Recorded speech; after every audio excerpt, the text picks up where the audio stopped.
오디오스쿨 최지혜입니다. 오늘 제가 여러분께 모금에 대한 얘기들을 좀 하려고 하는데요.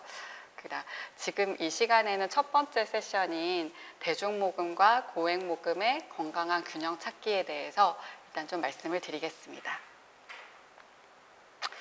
일단은 우리 안에 뒤섞여 있는 모금의 이미지들을 좀 한번 짚어보고 정리해 보면 좋겠습니다. 여기 보시면은 우리에게 익숙한 무료 모금 플랫폼들이 있죠. 뭐 네이버 해피빈이라든지 카카오 가치라든지, 그리고 요즘에는 그 블록체인 기반으로 기부금의 집행과 어떤 사업의 실행을 아주 정확하게 트래킹하는 체리라는 모금 플랫폼도 많이 활용되고 있는 것 같습니다. 이런 그 무료 모금 플랫폼이 우리한테는 굉장히 익숙한데요. 한 가지 또 이런 플랫폼을 사용할 때 어려운 점은 어떻게 하면 내가 올린 모금의 스토리가 상위에 노출될 수 있을지, 어떻게 하면 내가 찍어 올린 사진이 좀 후원자들의 시선을 좀 받을 수 있을지, 이런 것 때문에 또 많이 고민하고 하게 되는 것이 또 좀 어려움이기도 한 것 같습니다. 자, 이제 두 번째는 보시면 너무 익숙하시죠? 바자회를 한다든지 후원의 밤을 한다든지 전화 모금을 한다든지 SNS를 통해서 또 모금을 하는 방법들이 있습니다. 이런 것들 저희가 굉장히 비교적 적은 비용으로 많이 시도해보고 있는 그런 모금의 방법이라고 할 수 있겠습니다. 그 다음 한번 보실까요? 밥 먹는 시간이 전혀 즐겁지 않아요. 사랑의 도시락 후원하기 클릭, 이렇게 되어 있죠. 보통 디지털과 온라인 상에서 모금 광고를 통해서 어떤 배너 광고라든지 스토리 광고라든지 그 모금 광고를 통해서 모금을 하는 방법들이 있고요. 북극곰의 집을 지켜주세요 라고 해서 1644-0961 이렇게 전화 걸어가지고 하는 이런 그 유튜브라든지 케이블 TV의 채널에 영상을 올려서 광고하는 방법들도 있습니다. 너무 많이 보셨죠? 거리 모금. 그리고 요즘에는 팔찌, 굿즈 이런 거 많이 하더라고요. 이런 어떤 고퀄리티의 굿즈를 통해서 모금을 하는 방법들이 있습니다. 그런데 우리가 되게 많이 보고 익숙한 방법들인데 조금 그런 마음이 드실 거예요. 굉장히 비용이 많이 드는 방법이에요. 마치 일부의 대형 자선 단체들만 시도할 수 있을 것 같은 그런 방법들이고, 어떤 모금의 대행 에이전시나 광고비를 많이 투자해야 되는 그런 방법들이지만 또 저희에게 익숙한 방법들이라고도 할 수 있겠습니다. 많이 봐왔던 방법들이죠. 그 다음에 이제 기업을 통해서 모금을 하는 방법들이 또 있겠습니다. 우리 기관에 후원할 만한 기업이 어디 있을까? 그 언론 보도에 나오는 기업들을 보면 정말 큰 기업들이 큰 자선단체에만 이제 후원을 많이 하는 것 같은데, 우리 지역에서 우리 기관에 후원할 만한 기업은 어디 있을까 좀 많이 고민도 되실 것 같습니다. 이렇게 기업을 대상으로 물품을 후원받거나 아니면 그 사업의 예산을 후원받거나 하는 경우들도 우리에게 익숙한 모금의 방식입니다. 배분 공모 사업 한번 보실게요. 배분 공모 사업에 프로포절을 내서 필요한 사업비를 받는 것도 모금이라고 할 수 있을까요? 제 생각에는 이것도 누군가에게 우리의 필요를 얘기해서 사업비를 확보하는 것이기 때문에 모금의 일환이라고 볼 수 있지만, 아주 모금의 본질적인 방법이라기보다는 보완적인 방법이 아닐까라고 저는 생각을 합니다. 하지만 이 역시도 보완적인 방법으로서 모금의 하나의 그 종류로 저희가 좀 생각해 볼 수 있겠습니다. 자, 다음은 고액모금인데요. 혹시 고액모금 시도해 본 적이 있으신지 모르겠습니다. 왼쪽에 보시면 코로나 피해 돕기 온라인 자선 경매라는 포스터를 보실 수 있을 텐데요. 예술 작가들이 본인의 작품을 출품하고 낙찰된 금액의 일부를 어떤 후원기관에 후원하는 이런 자선 경매의 방식이고, 아주 대표적이고 일반적인 고액 모금을 하는 행사의 방식입니다. 그리고 오른쪽에 보시면 너무나 잘 아시죠? 공동모금의 아너소사이어티, 그리고 그 밑에 사진 보시면 카이스트 앞에서 어떤 노 부부께서 이렇게 포즈를 취하면서 웃고 계시는데요. 굉장히 큰 유산을 학교에 기부한 그 부부의 모습입니다. 오른쪽 보시면 먹방 유튜버 쯔양께서 월드비전 바피어스 아너클럽에 2억을 기부하셨네요. 자, 이런 지금 말씀드린 이러한 내용들이 그 고액 모금의 방법이고 아마도 우리에게는 대중 모금만큼 익숙하지는 않을 수도 있겠습니다. 저는 이번 세션을 통해서 우리가 고액 모금을 시도하면서 좀 더 모금을 전략화할 수 있고 효과성을 높일 수 있을 거라는 말씀을 여러분께 좀 드리려고 합니다. 자, 여기 이제 큰 소나무가 있는데요. 보시면은 대중모금과 고액모금을 제가 크게 써놨고 옆에 기업모금과 공모배분 사업을 그거보다는 좀 작게 그려놨습니다. 자, 하나의 뿌리에서 여러 개의 가지가 나오는 모습을 저는 좀 표현을 하고 싶었는데요. 한번 좀 제가 이 그림을 조금 더 설명을 드려보겠습니다. 자, 각각의 대중모금, 고액모금, 기업모금, 조그맣게는 공모배분 사업 이렇게 이제 가지를 나눠놨는데 이렇게 모금 방법을 나눈 기준이 뭘까요? 아마 여러분들께서 예측하셨겠지만 모금의 대상이 누구냐에 따라서 이렇게 좀 나눴습니다. 모금의 대상이 불특정 다수의 소액을 낼 만한 분들이냐? 그럼 저희가 대중모금으로 접근합니다. 개인인데 개인 한 분이 뭐 500만 원 이상, 1000만 원 이상, 1억 원 이상의 큰 돈을 후원하실 만한 분이냐라고 했을 때는 저희가 고액모금으로 접근합니다. 우리가 모금을 할 대상이 기업이라는 어떤 법인이고 단체냐, 그러면 기업모금으로 접근하는 것이고요. 우리가 프로포절을 해서 사업비를 받을 수 있는 어떤 그런 어떤 곳이냐, 그러면은 배분 사업으로 접근할 수 있겠습니다. 자, 이 중에서 디지털 기반의 기획이 갈수록 매우 중요해지는 모금이 있습니다. 그게 뭘까요? 네, 대중모금입니다. 아무래도 저희가 디지털 기반, 모바일 기반, 웹 기반, 그리고 SNS 이러한 부분들을 통해서 모금을 할 수밖에 없고 그렇게 이제 해야만 하고 그렇게 해야지만 불특정 다수의 대중들과 접촉면을 더 확대할 수 있는 모금이 대중모금이어서 디지털 기반의 기획이 정말 갈수록 더 중요해지는 모금의 방식이 대중모금이라고 할 수 있겠습니다. 자, 1:1 관계 기반의 모금이 가장 중요한 거는 네, 고액 모금이겠죠. 자, 그러면 우리나라의 기부 문화를 지금까지 이끌어온 모금이 있습니다. 그 모금은 뭘까요? 대중모금과 기업모금입니다. 지난 한 20, 30년 동안 우리나라의 기부 문화, 모금 문화는 기업 모금과 대중모금이 상당 부분 이끌어왔고 우리나라의 어떤 기부 문화의 저변을 만들어 왔다고 볼 수 있겠습니다. 그러면 향후 우리나라의 기부 문화를 앞으로 이끌어갈 모금은 뭘까요? 저는 이게 바로 고액모금이라고 생각합니다. 그래서 이 고액모금에 대해서 뒤에 가서 좀 더 자세히 말씀을 드려보겠습니다. 네, 제가 앞에서 나무의 뿌리, 하나의 뿌리인데 여기에서 여러 가지의 모금의 방법론과 문법이 뻗어나간다고 말씀을 드렸는데요. 이 나무의 뿌리, 모금의 본질인 이 뿌리가 의미하는 거는 뭘까요? 저는 이게 우리 단체, 비영리 단체의 미션과 비전이라고 생각합니다. 대중모금으로 접근을 하든 고액모금으로 접근을 하든 아니면 기업을 대상으로 모금을 하든 아니면 내가 어딘가에 공모 배분 사업의 프로포절을 내든 간에 그 모든 모금의 방식의 뿌리에는 우리 기관의 존재 이유, 미션과 비전이 있습니다. 우리 기관이 해결하고 싶은 문제, 우리 기관이 해결하고 싶은 어떤 고통, 그리고 우리 기관이 가져오고 싶은 변화, 그것이 우리 기관의 존재 이유고 미션과 비전이잖아요. 거기에서부터 모든 모금의 메시지가 출발한다고 생각하고 그것이 바로 저는 이 나무의 뿌리, 모금의 뿌리가 아닐까 생각을 합니다.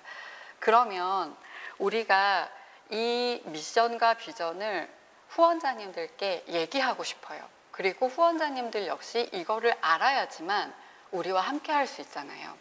그래서 저는 이 나무의 뿌리에는 우리 단체의 미션과 비전이 있는데 후원자의 입장에서 생각해 볼게요. 내가 왜 후원해야 되지? 그 후원의 이유를 우리는 후원자님께 뭐라고 말씀을 드릴 수 있을까요? 우리 기관의 존재 이유를 말할 수 있겠습니다. 우리 기관이 해결하고 싶은 문제나 고통이 무엇인지를 후원자님께 말할 수 있겠죠. 그것이 후원자가 왜 내가 후원해야 되지? 라는 질문에 대한 답변이고 우리 기관의 미션과 비전과 관련이 있는 부분이겠습니다. 자, 내가 후원하면 어떤 변화가 생기는데? 라고 질문하실 수 있겠죠. 우리 기관이 해결하고 싶은 문제를 얘기하고 이 문제가 해결되면 어떤 일들이 벌어지는지, 이 사회가, 이 세상이, 우리 지역이 어떻게 변할 수 있는지를 후원자님께 말해야 되는 부분이 바로 이 부분입니다. 후원하면 어떤 변화가 생기느냐, 우리가 내고 싶은 변화와 임팩트, 그것이 이 뿌리에 있는 내용 중에 또 하나라고 볼 수 있겠습니다. 자, 그럼 또 후원자님이 또 질문하실 수 있습니다. 아, 그래, 이 기관의 미션과 비전이 너무 보기에도 좋고 듣기에도 좋아 보여. 그런데 이 기관이 이 미션과 비전을 실행할 수 있는 능력이 있나? 역량이 있나? 자, 이거는 뭘 물어보는 거예요? 우리 기관의 사업의 역량을 물어보는 겁니다. 자, 그러면 우리는 후원자님께 뭐라고 대답할 수 있을까요? 네, 우리는 이러이러한 사업을 전문적으로 수행할 수 있는 능력이 있습니다. 그리고 우리가 생각하기로 이 사업이 잘 수행되면 우리의 비전과 미션에 가깝게 다가갈 수 있을 겁니다. 이 말을 우리가 후원자에게 할 수 있는 것이고 이 모금의 뿌리, 나무의 뿌리에 이 메시지가 있는 것이죠. 마지막으로 후원자님이 또 질문할 수 있습니다. 이곳은 투명하고 정직한 곳인가? 이거는 우리 기관의 핵심 가치와 태도와 자세에 대한 얘기입니다. 자, 내가 왜 후원해야 되지? 내가 후원하면 어떤 변화가 생기는데? 이 미션과 비전을 이 기관이 실행할 능력이 있나? 이 기관은 투명하고 정직한 곳인가? 후원자님이 질문할 수 있는 이 모든 질문에 대한 답이 어디에 있어야 됩니까? 우리 기관의 비전 체계도에 다 담겨 있어야 됩니다.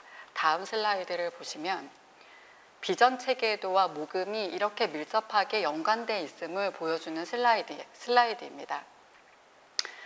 미션, 비전, 임팩트, 프로젝트가 이렇게 하나의 지도처럼 나와 있는 비전 체계도예요.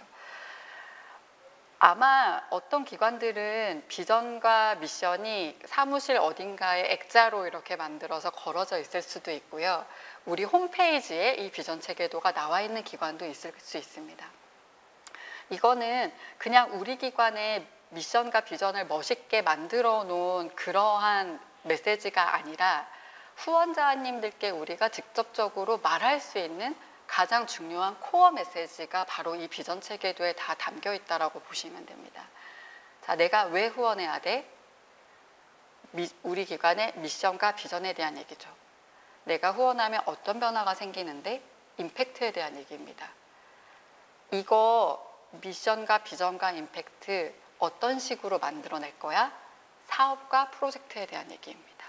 그래서 우리 기관의 이 비전 체계도가 정말 충실하고 진실하게 잘 만들어져 있다면 저희는 후원자님들께 무엇을 얘기할지 고민하지 않아도 돼요. 이 얘기를 하면 되는 거거든요. 가장 설득력 있는 얘기가 바로 비전 체계도에 담긴 얘기라는 거를 제가 말씀을 드리고 싶습니다. 우리 기관의 비전 체계도 한번 꼭 점검해 보시면 좋을 것 같아요. 자, 그러면 고액 모금이 대중 모금과 어떻게 다른지 좀 말씀을 드려보겠습니다. 제가 3가지의 예시를 가지고 왔는데요. 다음 중에 고액 모금이 아닌 거는 뭘까요? 자, 첫 번째, 우리 기관에 오랫동안 봉사를 해오시던 분이 적금이 만기됐다라고 하시면서 1천만 원, 만기된 적금 1천만 원을 우리 기관에 후원하셨어요. 이거는 고액모금일까요? 대중모금일까요? 당연히 네, 고액모금이고 고액 후원금이죠. 자, 두 번째, 연말 우리가 이제 모금 캠페인을 하는데 모금 목표가 3억 원이에요. 우리 기관 역사상 가장 큰 모금 목표입니다. 우리 기관장님이 일부 후원 회원들에게 부탁을 하셨어요. 인당 100만 원씩 좀 후원을 해달라고.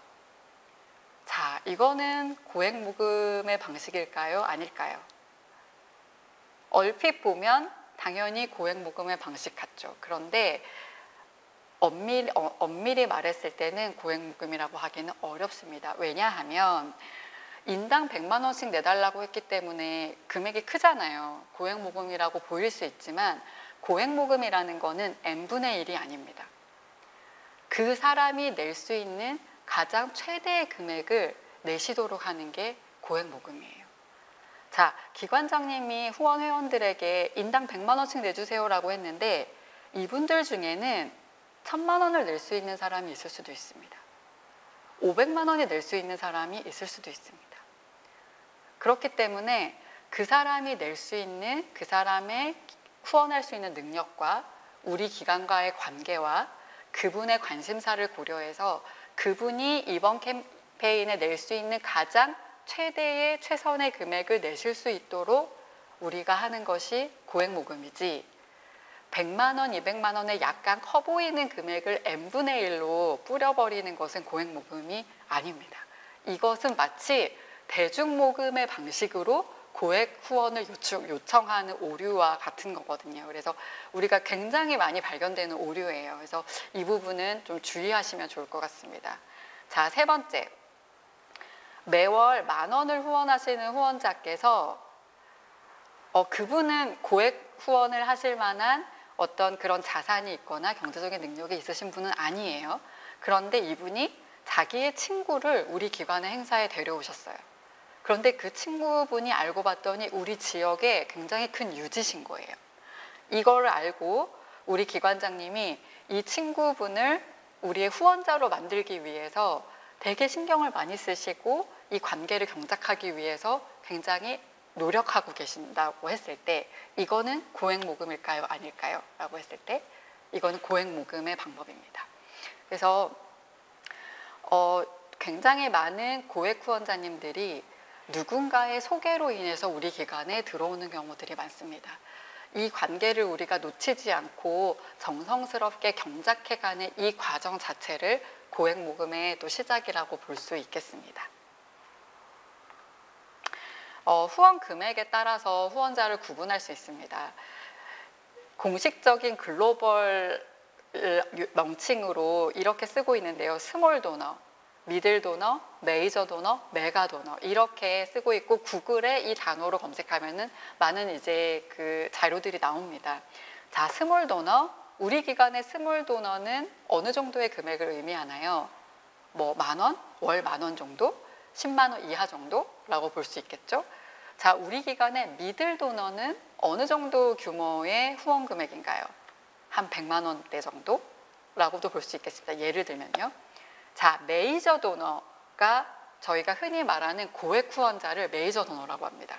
우리 기관의 메이저 도너의 후원 금액은 어느 정도 기준인가요? 보통 1,000만 원 이상의 금액을 내시는 분들을 메이저 도너라고 하지만 이거는 사실 기관마다 다 다릅니다. 우리 기관에서는 500만 원 이상일 수도 있고 300만 원 이상일 수도 있습니다. 어떤 기관에서는 1억 원 이상일 수도 있습니다. 그래서 한번 살펴보시면 좋겠어요. 우리 기관의 미들 도너는 어느 정도의 금액이나 메이저 도너는 어느 정도의 금액인지, 그리고 메이저 도너보다 더 큰 도너가 있습니다. 메가 도너, 정말 초고액 기부자 후원자님들을 메가 도너라고 하는데요.